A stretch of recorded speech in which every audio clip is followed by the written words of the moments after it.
Okay. Brianna, do you want to do our housekeeping for us? Are you able to do that?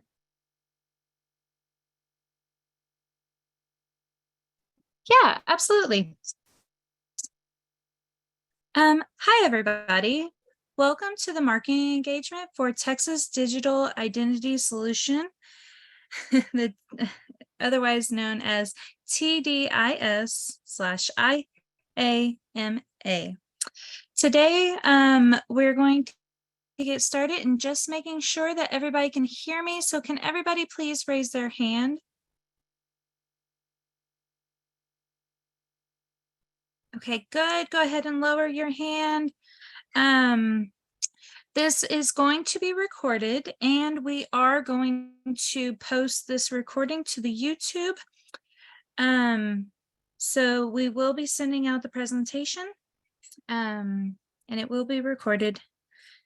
So to go ahead and get started, I will turn it over. Amy, are you doing the agenda? Yep. Or is somebody else doing the agenda? I'll do the agenda. Thank you. Thank you, everybody, for attending. And I can see that our participants are continuing to increase. So we really appreciate you all taking the time to join us today as we do this market engagement for you all. In anticipation of our RFO coming out in not too terribly long. So we'll go over, these are our agenda items. We will cover the Shared Technology Services overview and current TDIS status, and TDIS again is Texas Digital Identity Solutions. Susie Hilliard is going to cover the vision for our upcoming RFO. I'll cover some great information, if I do say so myself, on doing business with the state of Texas. We understand that there are many of you who have not done business in the state of Texas or with DIR, and so we're going to cover a few great pointers for you all to be taken into consideration as you consider bidding on this opportunity. Teresa's going to cover the historically underutilized business program and giving you some heads up there.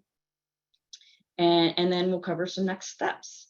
And we will take some questions. I see there's already some in our chat, and some of them we saw those prior to this engagement. So hope that those initial questions, if we're able to answer them, we've already included them in what we're going to cover in today's slide deck, or we're going to defer them to when we have the RFO posted. Okay, with that, go ahead and get started. Next slide. Can you hear me?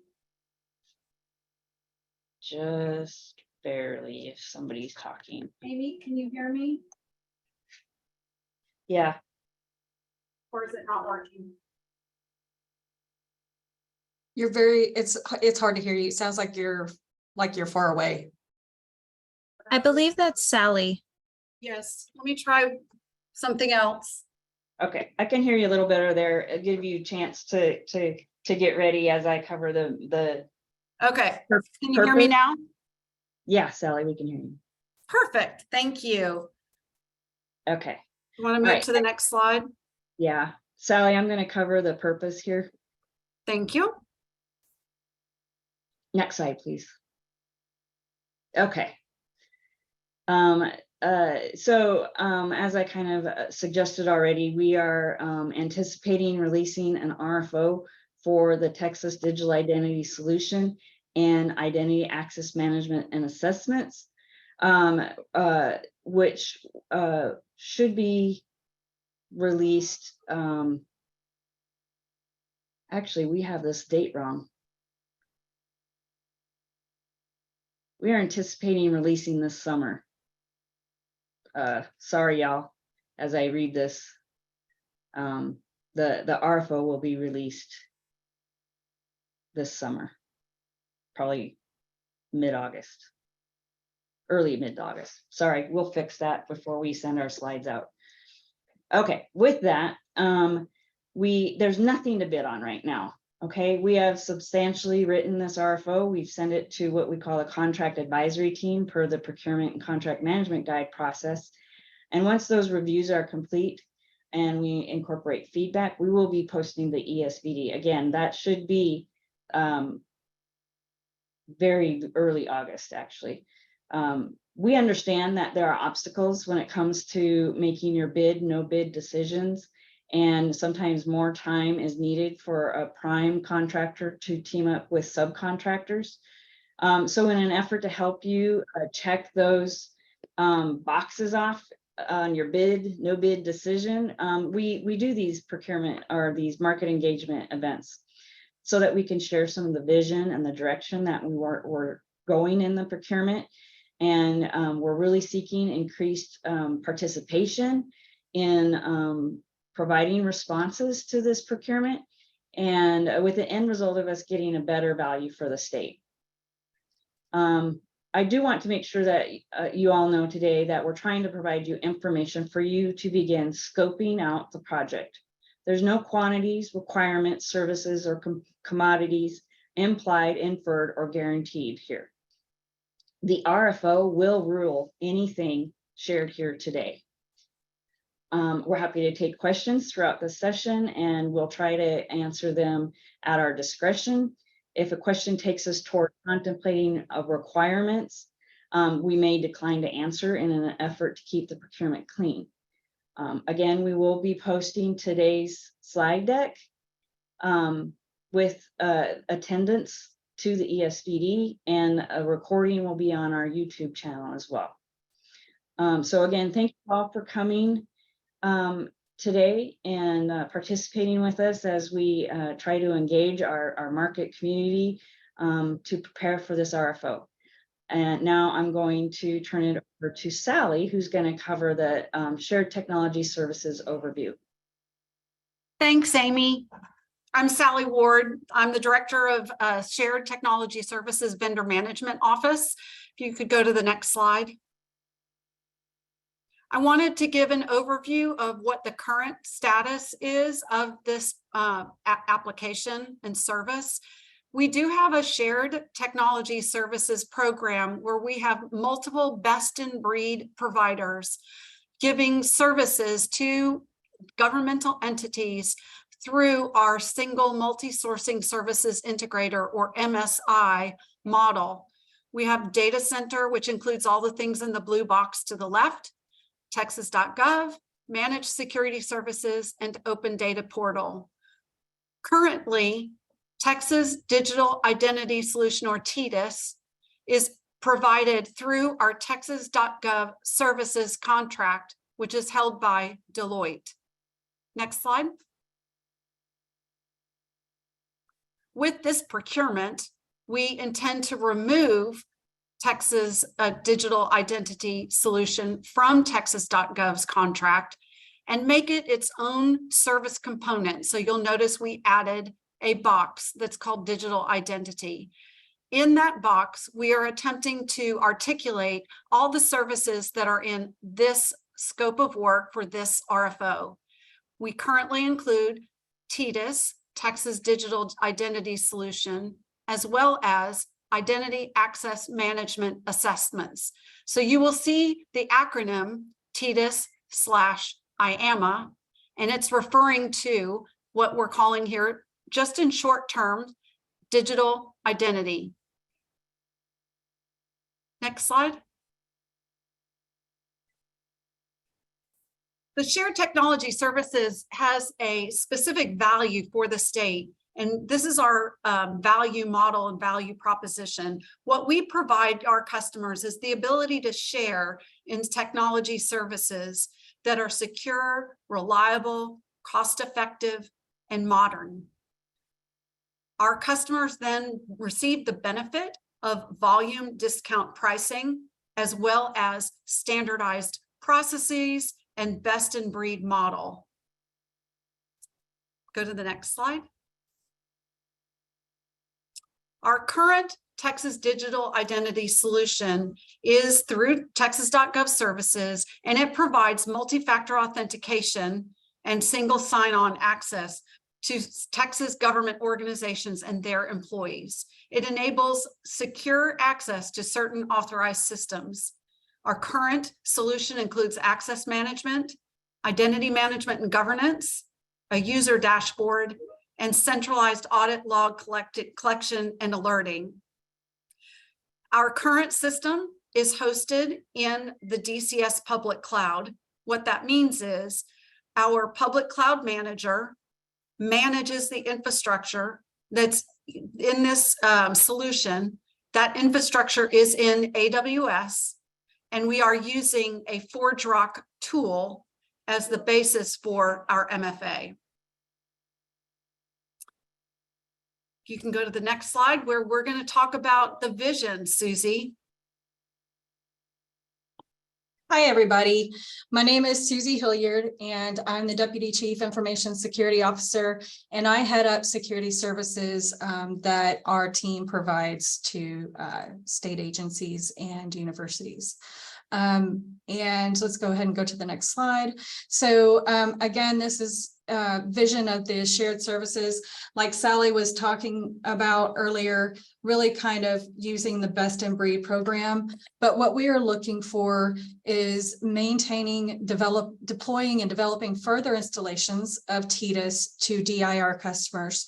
So we want to make sure that we continue using the platform as it is today and continue developing additional installations to customers. We want to market and deploy IAMA assessments to DIR customers.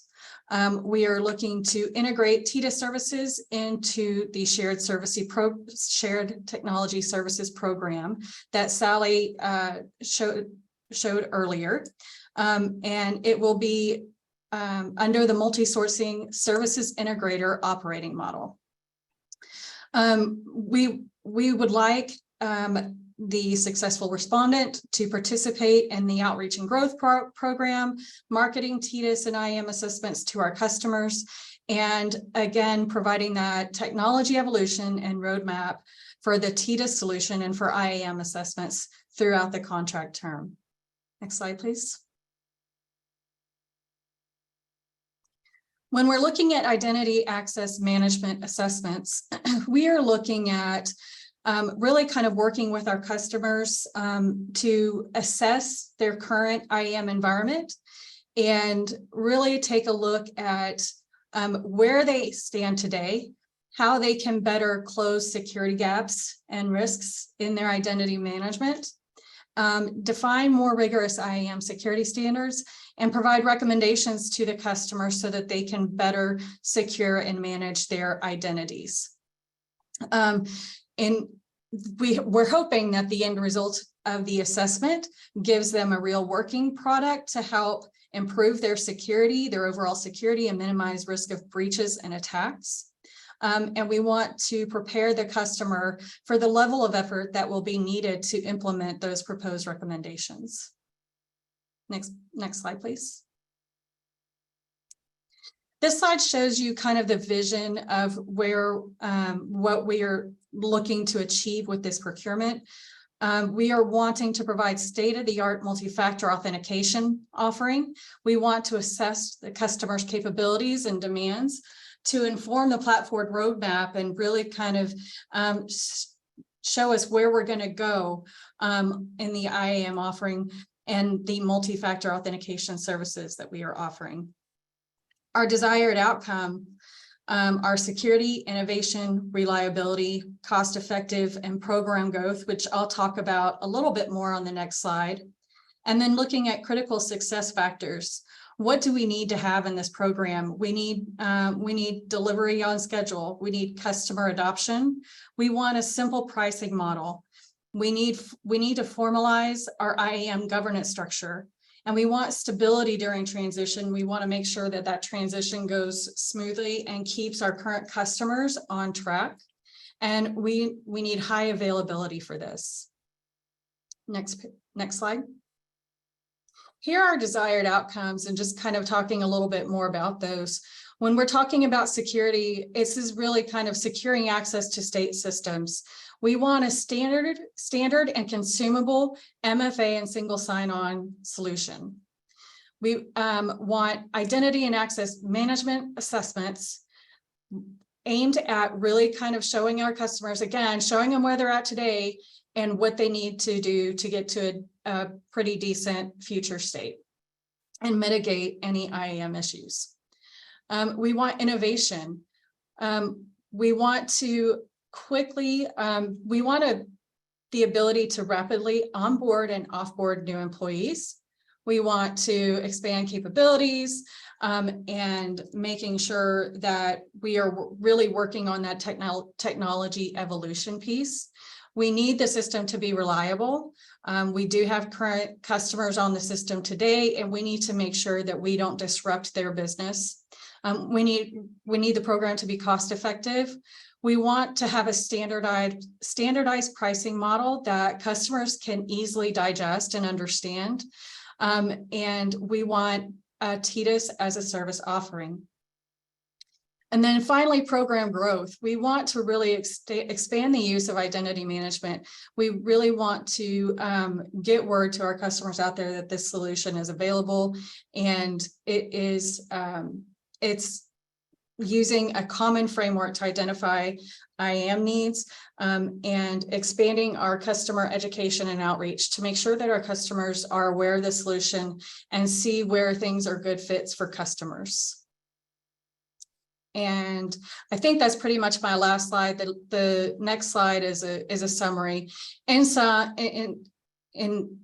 summary for me, for my portion, basically we're looking for a respondent to be able to come in and really take over what we have in place today and help it to grow and evolve, continue the maintenance of this platform, and continue offering reliable MFA and SSO services to our customers, in addition to providing those IAM assessments to help show customers where they're at. And now I will turn it over to Amy, I believe. Yep. Thank you, Susie, for that overview of our vision, where we're looking to go with this procurement. So now I want to talk to you a little bit about doing business with the state of Texas and the procurement process. So lessons learned from the past and marketplace feedback have led us to find better ways to transform the procurement process. One of those lessons is to better inform the market of upcoming procurement. So that's part of what we're doing here today, and providing you with some networking opportunities, and that we will provide the list of attendees so that if you are a prime, you can identify who the subs are on this call today, and you can begin your networking as you prepare for this RFO to be released. We also want to try to remove barriers to entry, which can be that bid, no bid decision. So you're working on that thought right now. We want to promote competition as much as possible. The state is always looking for great competition and being able to find best value. We want to reduce the costs. This is a shared service model, and we want to give you all time to plan your response as we begin this journey together. All this comes together that we want great proposals from you so that we can get to the best value for the state of Texas. Next slide. Okay, so with that, I want to talk to you a little bit about the difference between a vendor and a partner. We're looking for a partner in this engagement. And here we kind of show a vendor takes orders, is reactive or responsive. Sometimes they have a narrow viewpoint, and they might provide goods, services, or data. You promote the exchange of goods or services for money. We're looking for more than that. We're looking for a partner who listens and understands the business need, is proactive and makes recommendations. They see the whole picture. You are part of a shared services model. And we want partners who can see where you fit in that model and are part of that whole model. And then interprets data and provides input based on that data. A partner understands the agency's business needs and works collaboratively with DIR and the other vendor partners in the shared services program so that we can provide the best value to the state of Texas. We're doing this all as a journey together to provide service for our customers. And no, I said our customers. So your customers, DIR's customers, and it's a program that we all work together on. Next slide. So part of the procurement process, here's just a little picture of what it looks like.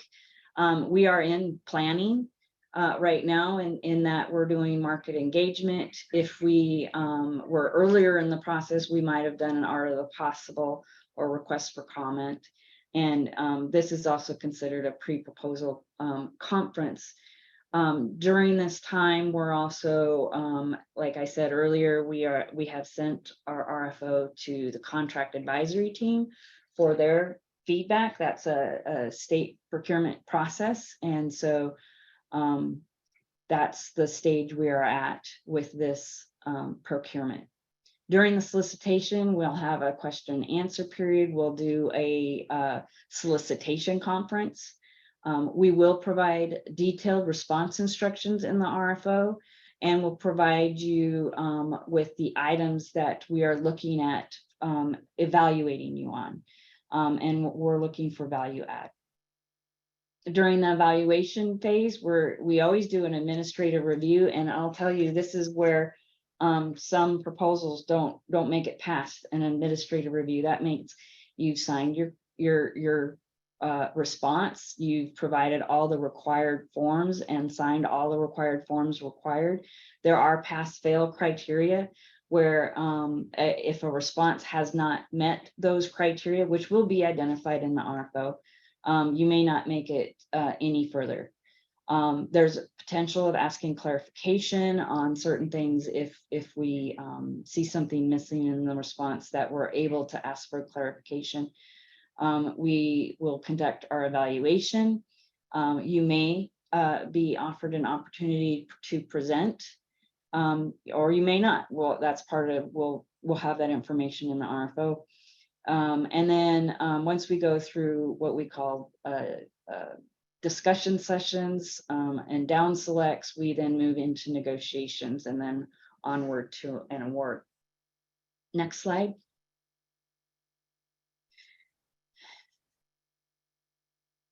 So here we are, a little more detail in the planning. This is, again, time for you all to partner with each other to find those subs and hopefully hub historically underutilized business partners as you begin to prepare your proposal. We're providing you with vision for our next generation of the TDIS and IAMA, the assessments part, and trying to give you time to understand the business opportunity, establish your proposal team and approach, and then also really making sure that you are in good standing with the state of Texas really matters. Check your comptroller and Secretary of State for your organization. It is a part of the procurement, and we can only do business with entities that are in good standing with the state of Texas and are registered with the Secretary of State. So if you're an out-of-state entity, please check with Texas Secretary of State to ensure that you are able to do business in the state of Texas. Now's the time to do that, because it can take a little bit of time to get set up with the Texas Secretary of State. So put that on your checklist to do tomorrow. Next slide. Okay, So the solicitation process, we will be posting this to the Electronic State Business Daily. The ESBD, sometimes you'll hear us say that pretty fast, but you all found your way here today. So I have a feeling that you all are aware of the ESBD, and that is where we will be posting this solicitation.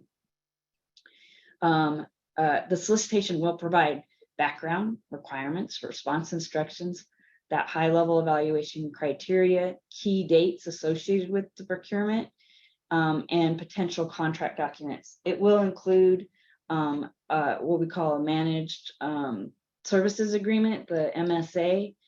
So if you want to see what one of those looks like right now, go to any one of our shared technology service contracts that are posted on our website and take a look at the MSA associated with those contracts, and you'll get a pretty good idea of what will be in this RFO as well. During the solicitation process, we do look at the questions and that you submit. We will be providing answers.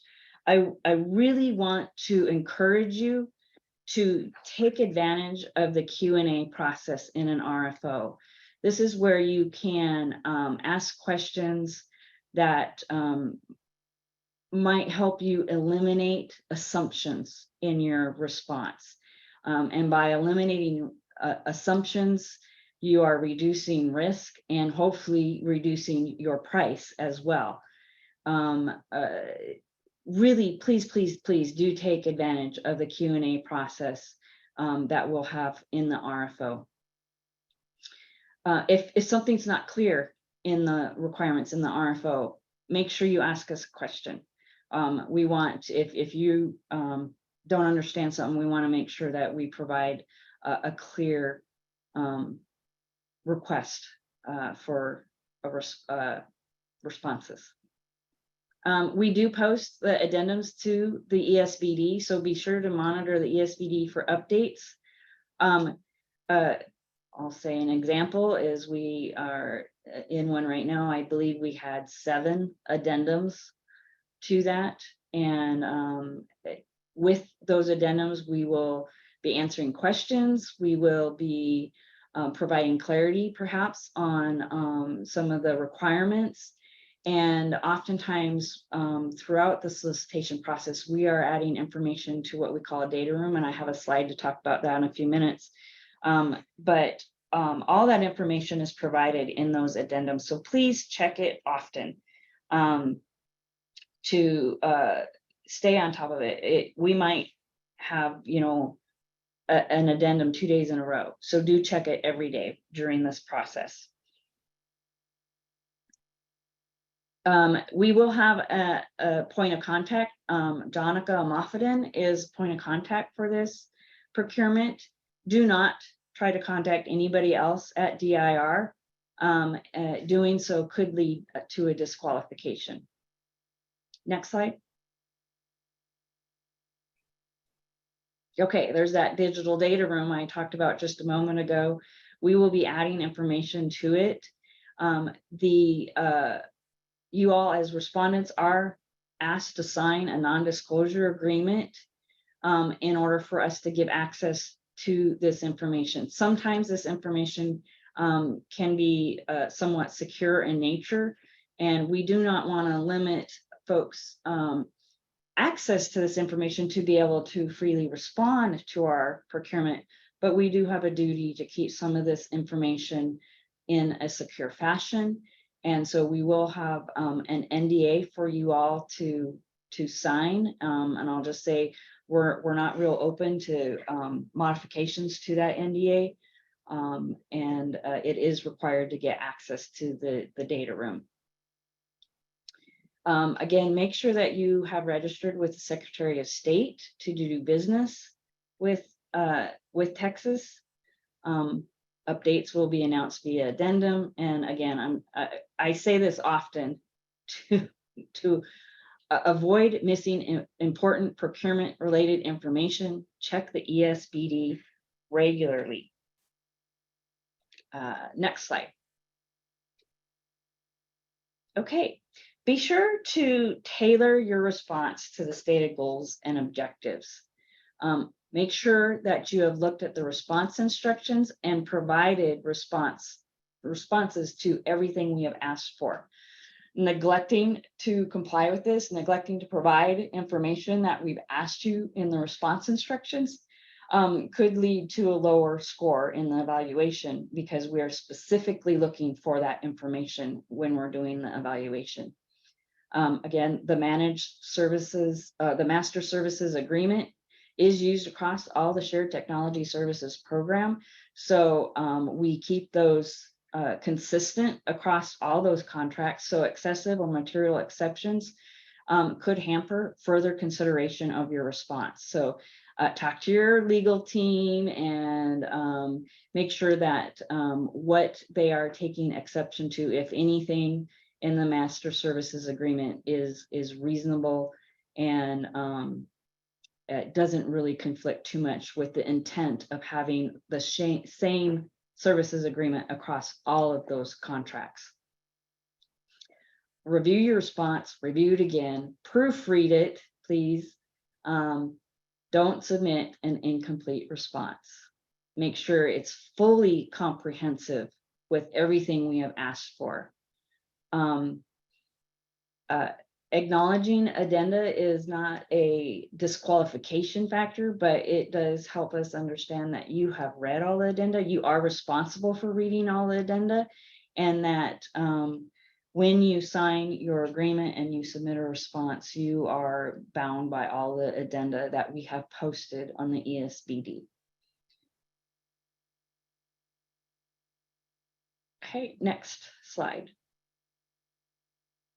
Evaluation and award. Please be patient as we evaluate responses and we prepare for our next steps in this process. Do comply with that agency communication interaction policy. Only talk to the point of contact listed on the RFO, which right now is Jonica Amafidin. We have a generic email address, so we do have a team watching that, but Jonica is your point of contact. Do not try to contact anybody else in DIR throughout this process.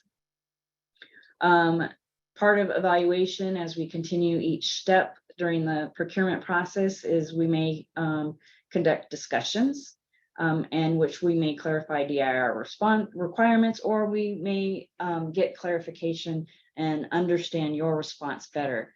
Each time we're doing this, the evaluators are considering information provided. So when we're in a discussion, evaluators will be in there and they are continuing to evaluate your total proposal. We may request several iterations of what we call a request for revised offer. We don't actually title anything request for BAFO, best and final offer. We don't do that at DIR. So please know that each time we ask you for a revised response, consider it your final offer. Consider it your last opportunity to revise your pricing, for example.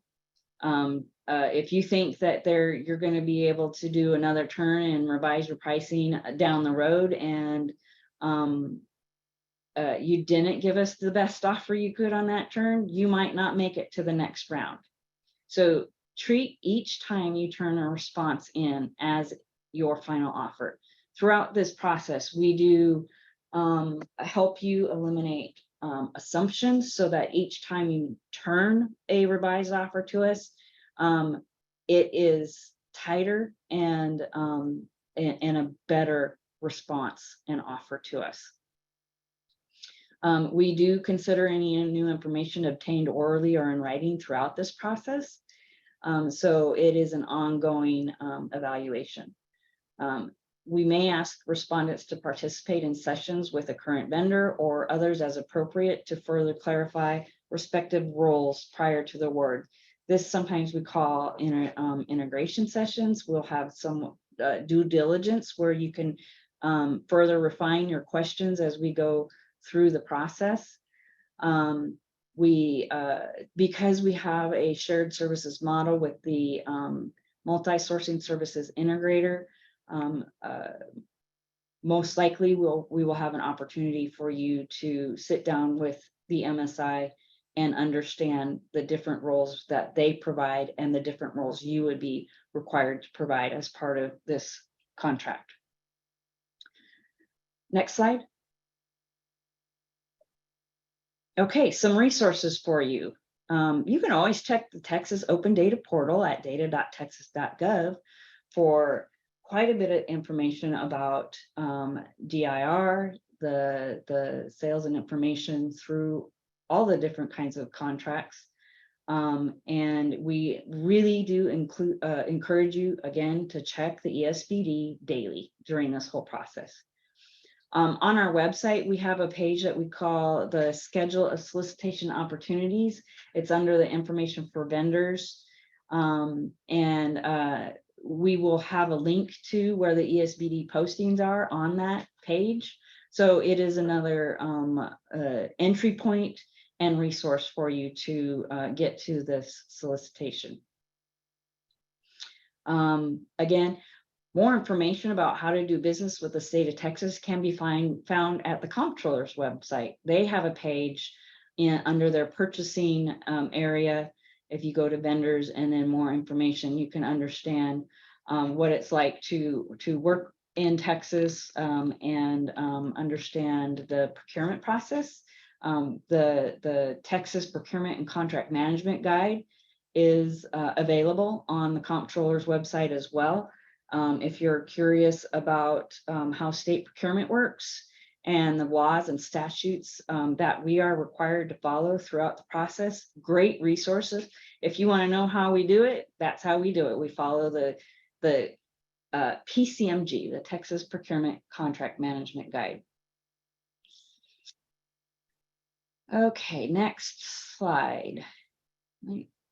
Okay, we will go into the hub, and I do see a lot of questions coming in, and we're going to take a look at those as we go through this. I can't read the questions while I'm talking so well, but we are hopefully going to answer quite a few of these. Other parts of these questions may be answered actually in the RFO, where we have the exact requirements, and we will have historical data for you and what all is involved in the scope of each of the pieces of this procurement.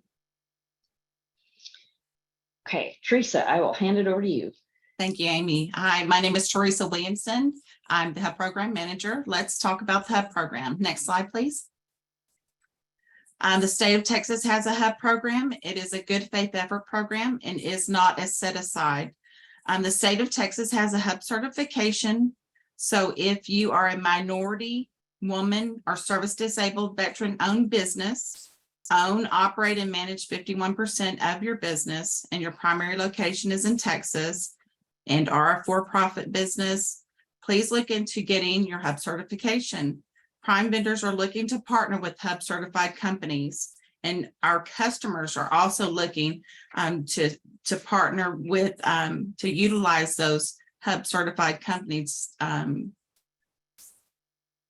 because state agencies and higher education have HUB utilization goals, and we're required to report on those utilization goals that we use for HUB firms to back to the Comptroller's office twice a year. So that's our semi-annual and annual reporting. One way of increasing utilization is through your HUB subcontracting plan or your HSP. So DIR does include a HUB subcontracting plan to all RFOs that we let out for bid.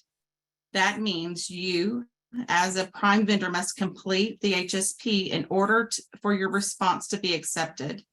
Failure to complete and sign a HUB subcontracting plan will result in your bid response being rejected, meaning your response will not be considered. When completing an HSP, you will identify your subcontracting opportunities, the way that you may have in providing your services or products. Under each of those subcontracting opportunities, you will identify the HUB and non-HUB firms that you will be using to fulfill your contract. You are also required to provide approximate dollar amounts and percentages that you will allocate to each firm. These totals are inclusive of all of the anticipated sales through your contract for the life of the contract. In preparation for responding to upcoming bid opportunities, you can contact our office and we can talk you through the HSP and how to complete. We also offer the opportunity for our office to review your HSP prior to the submittal to ensure that you have completed it correctly. It shouldn't be a barrier in you doing business with DIR or with our customers. Please use your resources. Next slide. Hub goals. DIR does assign a hub goal with each of our procurements. So looking at these, for instance, staffing would have a hub goal of 26% as we consider that type of procurement as an other service. And software would have a hub goal of 21.1% as we consider this as being a commodity type purchase. Next slide. The centralized master bidders list, or your CMBL. This is a vendor managed profile and it's through the comptroller's office. There's a link listed here. This means that you can update your information at any time. Make sure that your contact information is current. That includes your phone number and emails. If agencies cannot contact you, you'll miss procurement opportunities. So make sure that you've identified your class and item code numbers as well for the products and services that your company provides. Why is this important? When prime vendors are looking for hub subcontractors, they will use these class and item code numbers to find hubs to contact for subcontracting opportunities. If you don't have class and item codes identified, again, you will miss procurement and contracting opportunities. The next is Electronic State Business Daily, or your ESBD. Any bid that with an expected value of $25,000 or more must be posted to the Electronic State Business Daily. DIR does post all contracting opportunities to the ESBD. All of the information you need to know about an RFO will be included on the ESBD. Any updates also will be posted to the ESBD along with any addendums. Important information like pre-bids and pre-solicitation meetings also will be posted in the documents included on the ESBD. I highly recommend that you attend these pre-bid meetings. They're an ideal setting for you to meet with other respondents to the bid opportunities that you're interested in. This is where you'd share your contact information and any capability statements and start a conversation with other vendors. And last on this page, it's the hub certification. Again, that's that certification through the comptroller's office. If you are eligible and not certified, get your certification. If you are certified, but be mindful of the expiration date and ensure that you don't let your certification lapse. You should receive notice to renewal at least 90 days prior to your hub certification expiring. Keep your hub certification active. If you, for some reason, your certification isn't active during a bid response, you cannot count yourself as hub certified. Next slide. And this is our contact information. The hub office will provide you again with a complimentary review of your HSP prior to the due date of any solicitation. We can only speak to your hub subcontracting plan, but you can contact us. We prefer that you don't contact us any later than 10 days prior to the due date because of the methods for the that you're able to complete the hub subcontracting plan. Next slide. Amy. Okay. We're wrapping it up here and getting to the tail end of this. Next slide. Okay. we are expecting to release this RFO very end of July, very early August, the 31st, first, somewhere, hopefully around there. Do watch the ESBD often. It's like maybe somebody's tallying how many times we've said that in this conference. We will have a solicitation conference approximately 1 to 2 weeks following the release of the RFO. That gives you time to read and digest the RFO a little bit. You can get some questions into us before the conference that we can hopefully answer during that conference. Typically, posting times are 8 to 12 weeks. We do have a tight schedule on this one in order to hit some of the implementation dates that we have set up in our plan. So when we have our due dates, it's always challenging for us to consider extending the due dates because we have goals and timelines set for implementing these contracts and services. So we are mindful of your needs, but we are also mindful of the state's need to meet our timelines. Again, you must submit by the RFO due date. Do not wait, and we will reiterate this during the solicitation conference. Don't wait till the last hour to turn your responses in. We have seen responses come in seconds after the due date, the timeline, and we cannot accept those. So don't wait. These are being sent by email. We have an email box set up for this. You'll be doing some zip files, so those are large, and you don't want to run the risk of your response being late because it took a long time to get through the ether, right? Out there in the wild world of the internet and email, don't run the risk by submitting your response too close to the deadline because it may come into our email servers late. Single point of contact will be listed in the RFO. Jonica Amafidin will be monitoring this email box that we have set up for this procurement. And so that is your single point of contact. If we should for some reason change it, it will be listed in the RFO. But do know that the enterprise 576 at dir.texas.gov is the email box we will be using when we post this RFO. Okay, next slide. Okay, the slide deck in this recording, sign-in sheets, we call them the Zoom attendance, will be posted on the ESBD under this listing. And now I want to take a minute here to peruse through some of your questions.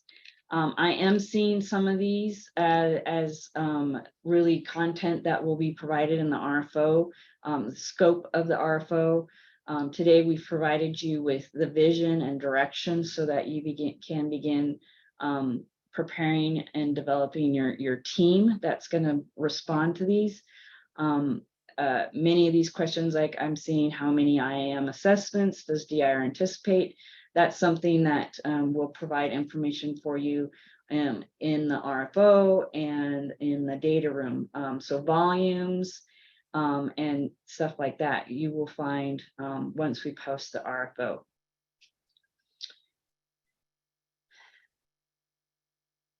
I'm looking at some of these questions. We will have the recording out. Will it be tomorrow? We're going to get it out as fast as we can. If that's tomorrow or Thursday, we hope to have it by the end of the week. How about that? I saw a question about can other SCPs, that's what we call a service component provider. Those are the other providers for other shared services model. Are they eligible to respond? We will provide this information in the RFO related to any preclusions we may have between service component providers in this program.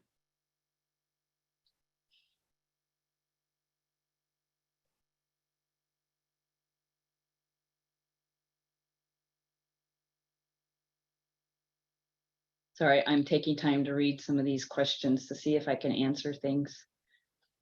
We will identify the customers for IAM assessments and the program in the RFO as well.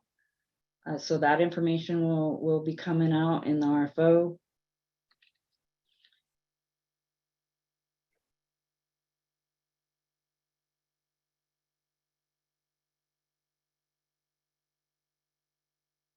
The expected start dates for this will also be in the RFO, anticipated award and expected commencement date.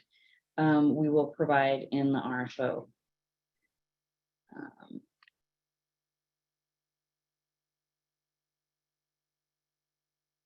Also, while we did a constant contact mailing for initial postings and stuff, you do need to go to the ESBD to get your addendums. We're not going to continue to do constant contacts all the time. We do it one time during the initial posting, but we do not do it for all the addenda that follow. Just a fair warning. What have I said many times? Go to the ESBD, go to it daily during this process. Have somebody on your team be your point person who goes and looks at the ESBD every morning. We will have information about the vendors, that a number of vendors and contracts expected from this. All that information is provided in the RFO when we release that.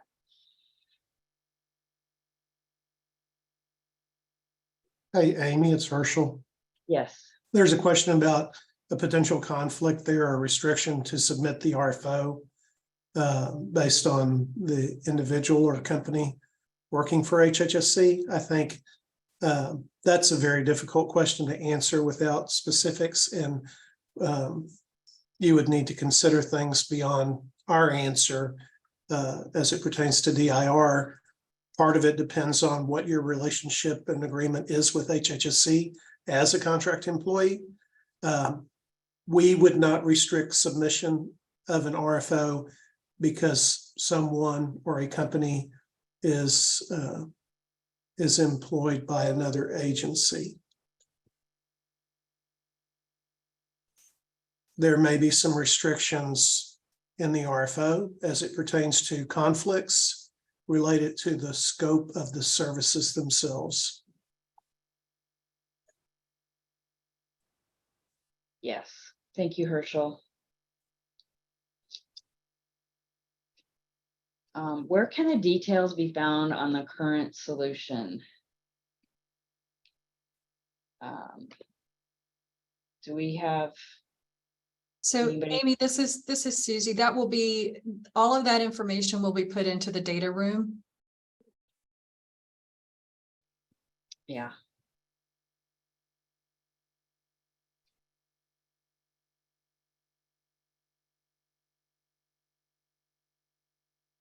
Oh, will IAM COT software implementation eventually be added to the SOW of this tower at some point down the road? The information will be provided in the RFO if that should be the case.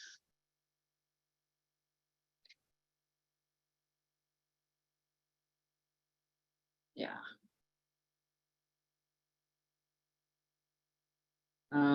More information about the IAM assessments. Will this be for state agencies, local governments?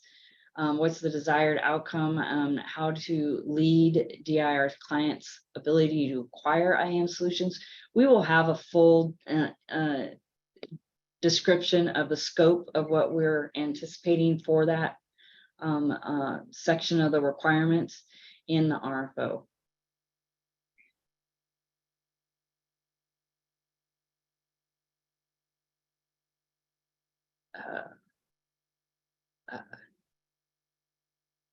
Amy, Yeah.